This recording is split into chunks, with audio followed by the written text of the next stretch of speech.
Hello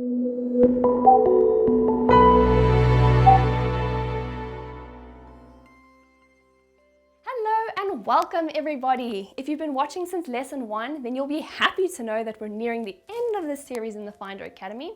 If this is your first lesson, then a special welcome to you. I hope you find it a helpful one. Right, let's not waste any time and get straight into it. In this lesson, we're going to be chatting about how the home page works and how these different boards work. To begin with, we're going to be looking at the first board on your left, which is the potential board. This is the board where you'll receive requests from consumers who are using the Findar app to find service providers. The requests simply pop up into this board. When you do receive a request, it will appear like this: the job address, the date and time they have requested a service provider, and the categories that they've picked in the app. When you click on it, you'll be able to check out all the necessary information, potentially make some changes, and then either accept to tender on the job or reject the job. You'll be able to view the address of where the client has requested the job to take place. You'll now be able to amend the date and time of the job if you like. You click on the date for the date selected to appear, and you can click on the time for the time selected to appear. You can then change the date and time to something that suits you better. Or you can leave it as the client has requested it. You'll see the categories that the client has selected here. In this case, they have an issue with hot water, and more specifically, that they have no hot water. They then have the option of adding additional written information, which this client has done here. They've written, "I woke up this morning and there is no hot water in my house. I checked to see if the geyser switch had tripped, and it hasn't. I have no idea why I wouldn't have any hot water." The client then has the option to add up to 5 photos of the problem. This client has added 2 photos here, one of the trip box and another of their cold water. You can click on the image to have a larger view of it.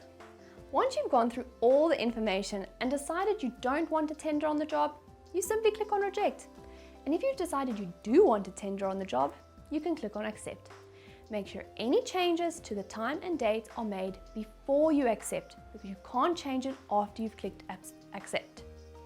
When you click on accept, you will be charged 1 token. If you click on reject, you won't be charged anything. The job will then move to your pending board. So what happens in the pending board?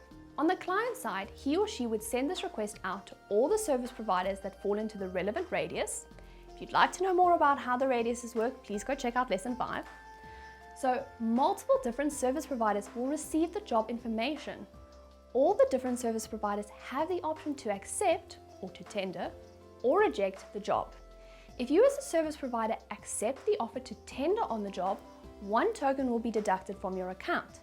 So if there are 5 service providers that fall into the radius, then 2 of them could reject, 1 could accept the job as is, and 2 could accept the job with amended times.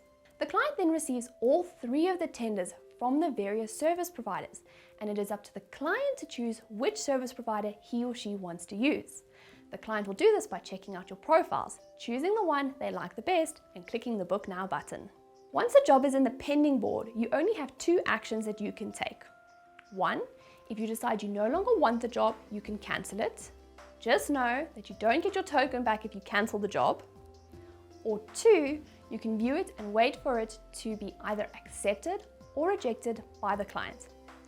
If your company is not chosen by the client, the job will disappear from your pending board and you can find it in your job history.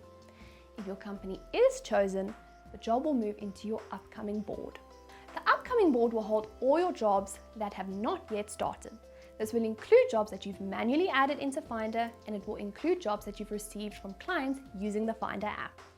Once a job has moved into your upcoming jobs, you will see that you'll be able to see the client's name and you will have access to their contact information. So you'll be able to call them and you'll be able to message them straight from Findar Manager. You will also need to allocate one of your technicians to the job by clicking on the orange circle. Once you've allocated a technician, it will change to a purple circle. You cannot start a job without allocating a technician to it first. Whichever technician you allocated the job to will now receive this as one of their jobs in their app. They will have all the necessary information directly on their smartphone: the address, the date and time, the additional information, and the photos. They'll also be able to chat with the client through the Findar messaging structure. From here, the technician should lead the process. So when the technician is ready to navigate to the job, he or she should press Go in the app. Once you press Go, the job will move from the upcoming board into the current board. They have the option to then open Google Maps to help navigate them to the correct location. And once they've arrived, they press Arrived at Location and then Start Job when they started the job. Start Job starts the timer of the job. The technician then obviously does the job, and he or she can then add notes, photos, and the COC number, if applicable, to this job card. When he or she has completed the job, they simply press Job Completed and it will move into the text job history and your job history. If for some reason your technician is not able to press Go, Start Job, and Job Completed, you can manually do it from your side, down here. I would only recommend this in extreme situations, as if you're pushing the action from your side, the system won't be able to track the technician properly. Once a job is completed, you can go and check it out in the job history page, and you can then review the client. If you are using Findar Manager as a management tool only, then you'll simply skip the potential and pending boards. The jobs you manually add will automatically fall into the upcoming board, and then you simply follow the same steps for the upcoming and current boards. Alrighty, so that's how the whole process works. I hope it makes sense. If you need any more clarity, please email us at support@findar.co.za. We're always happy to help. In the next video, we start chatting about how the Findar Tech app works. I hope to see you there.